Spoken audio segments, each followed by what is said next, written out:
উদ্বাস্তু হিন্দুদের কথা মাথায় রেখে গোপনে সিএএ ক্যাম্প।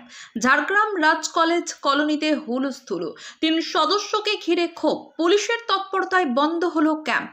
উদ্বাস্তু হিন্দুদের কথা মাথায় রেখে ঝাড়গ্রাম শহরের রাজ কলেজ কলোনিতে রবিবার সকালে সিএএ ক্যাম্পকে ঘিরে তীব্র উত্তেজনা ছড়িয়ে পড়ে। কয়েকদিন ধরেই পূর্ববঙ্গীয় উদ্বাস্তু কমিটি নামে একটি সংস্থা স্থানীয় বাসিন্দা ও বিভিন্ন হোয়াটসঅ্যাপে সিএএ ক্যাম্পের প্রচার চালাচ্ছিল বলে অভিযোগ। সেই মতো এদিন সকাল থেকে দুপুর পর্যন্ত প্যান্ডেল খাটিয়ে ক্যাম্প শুরু হলে এলাকাবাসীর বিরক্তি চরমে ওঠে। স্থানীয় বাসিন্দা ও তৃণমূল কংগ্রেস নেতৃত্বের অভিযোগ পেয়ে ঘটনাস্থলে পৌঁছয় ঝাড়গ্রাম থানার পুলিশ প্রশাসন। প্যান্ডেল থেকে ক্যাম্পটি সরিয়ে দেওয়া হয়, কিন্তু অভিযোগ, প্যান্ডেল থেকে ক্যাম্প সরানোর পরেও স্থানীয় এক বাসিন্দার বাড়ির ভিতরে গোপনে ফের ক্যাম্প চালানো শুরু হয়। এতে উত্তেজনা আরও বাড়ে।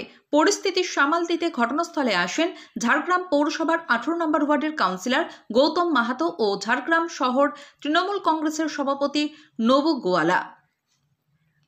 তারা উত্তেজিত জনতাকে শান্ত করার চেষ্টা করেন, কিন্তু পুলিশ ফের পৌঁছতেই ক্ষুব্ধ বাসিন্দারা পূর্ববঙ্গীয় উদ্বাস্তু কমিটির সদস্যদের ঘিরে ধরে প্রশ্ন তোলেন, কোন ভিত্তিতে এখানে সিএএ ক্যাম্প চালানো হচ্ছে। চাপে পড়ে কমিটির 3 সদস্যের দাবি এটি ক্যাম্প নয়, সাহায্য করার উদ্যোগ। তবে স্থানীয়রা এই ব্যাখ্যা মানতে নারাজ। পরিস্থিতি যদিও নিয়ন্ত্রণে, তবু এলাকায় উত্তেজনার পারদ উঠছে। এই প্রসঙ্গে প্রতিক্রিয়া দিলেন ঝাড়গ্রাম শহর তৃণমূল কংগ্রেসের সভাপতি নবু গোয়ালা। তিনি বলেন, বিজেপি বিভাজনের রাজনীতি করছে।